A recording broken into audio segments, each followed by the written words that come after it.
Betting వ్యసనంలో కూరుకుపోయి డబ్బు కోసం భార్యను చిత్రహింసలు పెట్టాడు భర్త.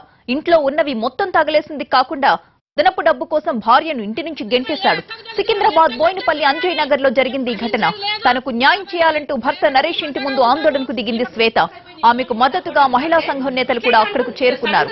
ఈ సమయంలో నరేష్ కుటుంబ సభ్యులకు వారికి మధ్య ఘర్షణ జరగడంతో పరిస్థితి ఉద్రిక్తంగా మారింది. అక్కడకు చేరుకున్న పోలీసులు శ్వేత భర్త నరేష్, మామ వెంకటేష్ లను అరెస్ట్ చేసి స్టేషన్ కు తరలించారు.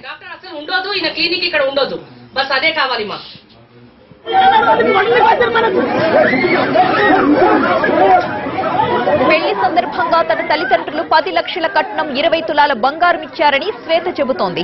డబ్బు మొత్తం బెట్టింగుల్లో తగలేశాడని, బంగారం కూడా అమ్మేశాడని శ్వేత అంటోంది. తనకు న్యాయం జరిగే వరకు దీక్ష విరమించనంటోంది శ్వేత.